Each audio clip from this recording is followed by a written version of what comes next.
SLN ನ್ಯೂಸ್ಗೆ ಸ್ವಾಗತ ಸುಸ್ವಾಗತ. ನಾನು ಸೌಮ್ಯ ಸತೀಶ್.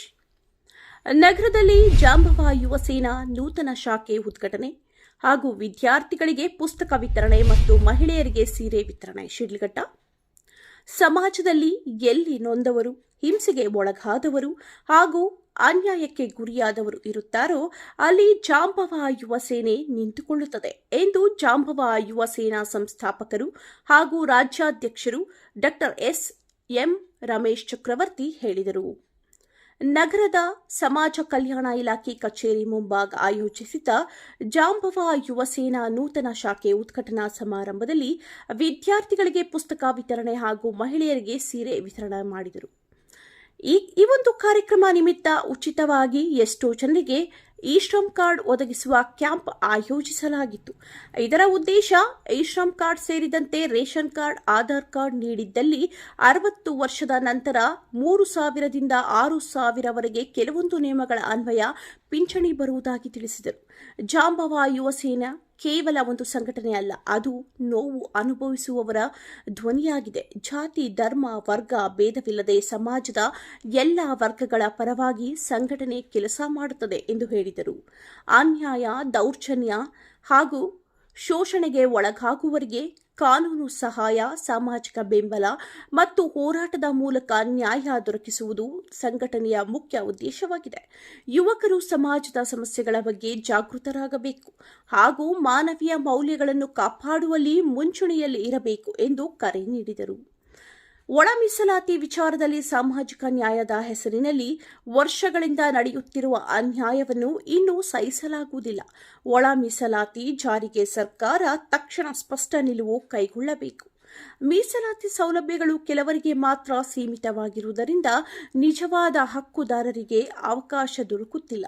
ರಾಜ್ಯ ಸರ್ಕಾರ ರಾಜಕೀಯ ಲಾಭ ನಷ್ಟಗಳನ್ನು ಲೆಕ್ಕಿಸದೆ ಹಿಂದುಳಿದ ವರ್ಗಗಳ ನ್ಯಾಯಯುತ ಹಕ್ಕುಗಳನ್ನು ಕಾಪಾಡುವ ದಿಟ್ಟ ನಿರ್ಧಾರ ಕೈಗೊಳ್ಳಬೇಕು. ಬೇಡಿಕೆ ಈಡೇರದಿದ್ದರೆ ರಾಜ್ಯಾದ್ಯಂತ ಹೋರಾಟ ನಡೆಸಲಾಗುವುದು ಎಂದು ಡಾಕ್ಟರ್ ಎಂ ರಮೇಶ್ ಚಕ್ರವರ್ತಿ ಎಚ್ಚರಿಸಿದರು.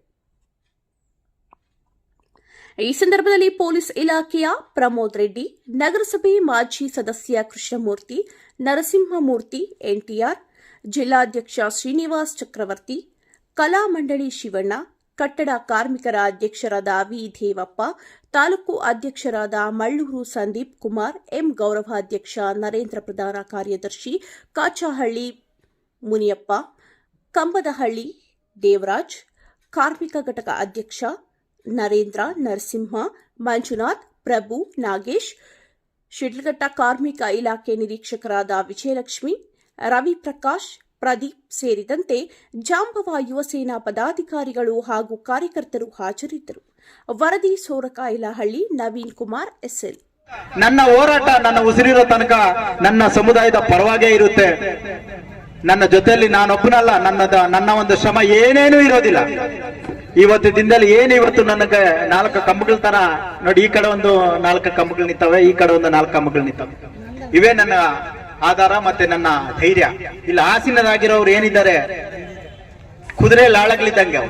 ಕುದುರೆ ಮೇಲೆ ನಾನು ಕೂತಿದ್ದೀನಪ್ಪ, ಇದು ಹೆಂಗ್ ಹೋಗ್ಬೇಕು ಅಂತಂದ್ರೆ ಬಾಬಾ ಸಾಹೇಬ್ ಅಂಬೇಡ್ಕರ್ ಅವರು ರಥ ತಗೊಂಡ್ಬಂದು ಬಿಟ್ಟಿದ್ದಾರೆ, ಇದನ್ನ ಹೆಂಗ್ ಹೇಳ್ಕೊಂಡು ಹೋಗೋಣಪ್ಪ ಅಂತಂದ್ರೆ ಇಷ್ಟೂ ಜನ ಕೈ ಹಾಕಿ ಆ ರಥವನ್ನು ಮುಂದ್ಗಡೆ ಹೇಳ್ಕೊಂಡು ಹೋಗಂತ ಕಾರ್ಯವನ್ನು ಮಾಡ್ತಾ ಇರುವಂತಹ ಎಲ್ಲರಿಗೂ ಅಭಿನಂದನೆಗಳು ಹೇಳ್ತಾ, ರಾಜ್ಯ ಸರ್ಕಾರಕ್ಕೆ ಜಾಂಬವ ಯುವ ಸೇನೆ ಸಂಘಟನೆ ವತಿಯಿಂದ ಮನವಿ. ಒಳ ಮೀಸಲಾತಿ ವಿಚಾರವಾಗಿ ಕುಲಕಂಟಕರು ಕೆಲವರು ಸಮುದಾಯ ಹೆಸರು ಹೇಳ್ಕೊಂಡು ರಾಜಕೀಯವಾಗಿ ಆಗಿರ್ಬೋದು, ಸಂಘಟನೆಯಲ್ಲಿ ಬೆಳೆದಿರುವಂತಹ ಕುಲಕಂಟಕರು ಒಳ ಮೀಸಲಾತಿ ಪೂರ್ಣವಾಗಿ ಜಾರಿ ಆಗಿಲ್ಲ ಅಂತಂದ್ರೂ ಕೂಡ ಇಡೀ ರಾಜ್ಯದಲ್ಲೂ ಅಲ್ಲಲ್ಲಿ ಸಭೆಗಳನ್ನು ಸೇರಿಸಿ ಒಳ ಮೀಸಲಾತಿ ಜಾರಿ ಮಾಡಿಬಿಟ್ರು ಕಾಂಗ್ರೆಸ್ ಪಕ್ಷದವರು. ಅವರಿಗೆ ಬೆಂಬಲ ಕೊಡಬೇಕು. ಮತ್ತೆ ಇನ್ನೇನು ಬಂತು, ಮುಗೀತು ಪಂಚಾಯತಿ ಎಲೆಕ್ಷನ್ ಮುಗೀತು. ಏನ್ ಜನ ಇನ್ಮೇಲಾದ್ರೂ ಸ್ವಲ್ಪ ಸಮಾಧಾನವಾಗಿರ್ತಾರೆ. 6 ಗಂಟೆ ಆದ್ರೂ ಓಡೋಗ್ಬೇಕು ನೆರೆಗ ಕೆಲಸ. ನಮ್ಮ ಅಣ್ಣಂದು ಪಂಚಾಯತಿದು ಮುಗೀತು. ಇನ್ನ ನಮ್ಮ ಕೃಷ್ಣಮೂರ್ತಿ ಅಣ್ಣವ್ರದ್ದು ನಿಮ್ದು ಮುಗ್ದೋಯ್ತಾ, ಕೌನ್ಸಿಲರು ಮುಗ್ದೋಯ್ತು. ಮತ್ತೆ ಬರ್ಬೇಕಲ್ಲ. ಈ ಕುಲಕಂಠರು ನಮ್ಮನ್ನೇ ಕೆಡಿಸೋದು, ನಮ್ಮ ಸಮುದಾಯದ ಹೆಣ್ಣು ಮಕ್ಕಳಿಗೆ ಏನ್ ಮಾಡೋದು? ನಾನ್ ನೋಡಿ ತಾಯಿ, ನಿಮ್ಮ ರಕ್ಷಣೆಗೆ ನಿಮ್ಮ ಮನೆ ಮಗನಾಗಿ ನಾನು ಬಂದಿದ್ದೇನೆ ಹೊರತುಪಡಿಸಿ ಯಾವುದೇ ರಾಜಕೀಯ ಪರವಾಗಿ ನಾನಿಲ್ಲ. ಯಾಕಂತಂದ್ರೆ ತಿಂದ ತಟ್ಟೆಗೆ ಉಚ್ಚ ಮಾಡುವಂತ ಕೆಲ ಸಮುದಾಯದವರಾಗಿರ್ಬೋದು, ಕೆಲ ಜನಗಳಾಗಿರ್ಬೋದು, ಏನಕ್ಕೆ ಈ ವಿಚಾರ ಹೇಳ್ತೀನಪ್ಪ ಅಂತಂದ್ರೆ, ಪಾಪ ರಾಜಗೌಡ ಅವರು ಇದೇ ನಿಮ್ಮ ಶಿಲ್ಘಟ್ಟಲ್ಲಿ ಏನೋ ಬಾಯ್ ತಪ್ಪಿ ಏನೋ ಮಾಡಿದಿರೋ ತಪ್ಪು ಅವ್ರು ಮಾಡಿಲ್ಲ. ಪಾಪ ಆತನ್ನ ಫುಟ್ಬಾಲ್ ಆಡಿಸ್ದಂಗೆ ಆಡಿಸ್ಬಿಟ್ರೆ ಎಲ್ಲರೂ ಸೇರಿ.